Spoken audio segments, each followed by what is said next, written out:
Welcome to Midlife Mood, vlog number 9. How to measure your progress when the scale isn't budging.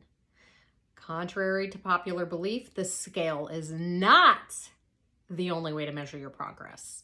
The scale can fluctuate up and down, especially daily, depending on how much water you've had, how much you ate the night before, if you've pooped, if you're on your period, all these things, how'd you sleep, all these things that have really nothing to do with the fact of if you are or are not losing fat. So how do you measure your progress if you continue to weigh yourself in the scales just not moving, even though you've been in a calorie deficit, you're moving your body every day, and you're getting frustrated because the scale's not changing? Well, here are 3 ways to help measure your progress. Number 1, measure other things besides the scale. Wow, life-changing. I would suggest taking photos. You could do photos from the front, side, and back. Nobody else has to see the photos. You don't have to publish them on Facebook or Instagram, but take them for your own for yourself to know and to measure. Because sometimes when you see yourself every day, it's hard to see that comparison of what's actually changing. But if you take a picture at the beginning of August and then you take another one in October, you're gonna see changes if you've been doing all the things like moving your body, like being in a calorie deficit. You'll notice over that 8-week, 10-week period versus just trying to see it in yourself every single day. So pictures, number 1. Number 2 is measurements. I have a list of measurements that I have my clients do before they begin their 6-week evolution with me, and then they do it again, sometimes around 4 weeks and again at 6 weeks.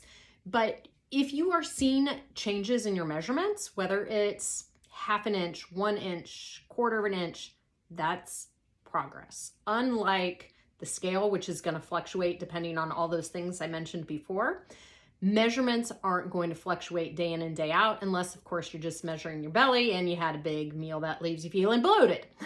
That's why you're going to want to do your measurements at the same time that you did them before. So I typically will recommend doing them first thing in the morning before you eat or drink anything and after you've gone to the bathroom.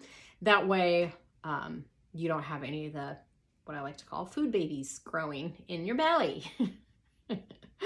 But measurements, keep track of them in your phone, in a notebook, wherever you can keep them handy. And jot down where you're doing your measurements. So don't just put waist, put, around the belly button or just below the ribs, wherever you are measuring, to make sure that you're measuring in the exact same spot so that you're able to see the progress. And remember, progress is going to be slow. So even if you see a small change, that's still progress. It just cracks me up sometimes when a client will email me her progress and be like, I only lost 2 inches total. It's like, 2 inches is a big deal. That's pretty amazing, in a 2 or 4 week period. And I've got clients who've lost up to 20 in 6 weeks. So it can make a big difference if you're measuring the different parts of your body. So if you need guidance on how to do that, let me know. I've done some tutorials before, but I'm happy to show you how to do it. So that's number 1, step number 1 on how to measure your progress. Step number 2 has nothing to do with appearance. This is measuring your progress medically. Okay, well, I'm not a doctor and I do work with some doctors, but if you're not a doctor, how do you measure your progress medically? Easy. Do you have a blood pressure cuff at home? If not, go get one or go to your local CVS and Walgreens. Track your blood pressure. Is your blood pressure going down? If you have doctor's appointments, track your cholesterol. Track your blood sugar levels, your A1C. If you're diabetic, you're already doing those every day, all day anyway. But that is another way that you can measure your progress that has nothing to do with appearance. Look, we get so caught up in this country on the way people look, when in reality, personally for me, what drives me is not how you look, it's how you feel, and also how you are physically and mentally, which includes cholesterol, blood pressure, blood sugar, all those medical things that we measure to see how healthy a person is.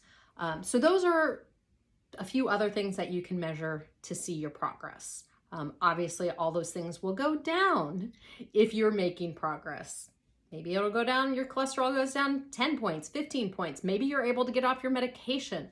That's another way to measure your progress. So if you don't want to measure physical progress, don't. Nobody's going to make you do it. But if that's what drives you, take the pictures, take the measurements. If it's not, look at your doctor records online, see what your blood pressure and cholesterol used to be, and then measure them again in 12 weeks and see if they've improved.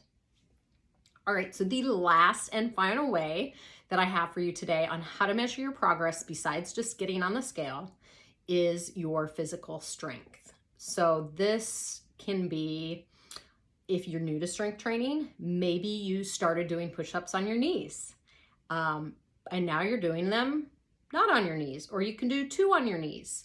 That's progress. You are progressing even though the scale is not changing. You're getting stronger. You can also measure your progress by how much you're lifting. If you're strength training, which I hope all of you are strength training at this point, even if it's just 2 days a week, maybe you keep track of your workouts so that you can see how you're progressing in your weightlifting. Are you using 10-pound dumbbells when you start your bench press and then now you're up to 12? That's progress. You've got to celebrate those wins. It doesn't have to just be about the scale. I know we are obsessed with that stupid scale, but it does not determine your worth. It does not determine how good you're progressing, because we have all these other ways of measuring progress. And I love being able to measure strength because I feel like the women that I work with are 30, 40, 50, 60 years old. We've got to focus on getting stronger and staying stronger if we want to live healthy, long lives. So those are 3 ways to measure your progress, even when the scale's not budging. All right, if you've got questions, let me know. I'm here to help and guide you on this wonderful health journey. And until we meet again, have a great evening.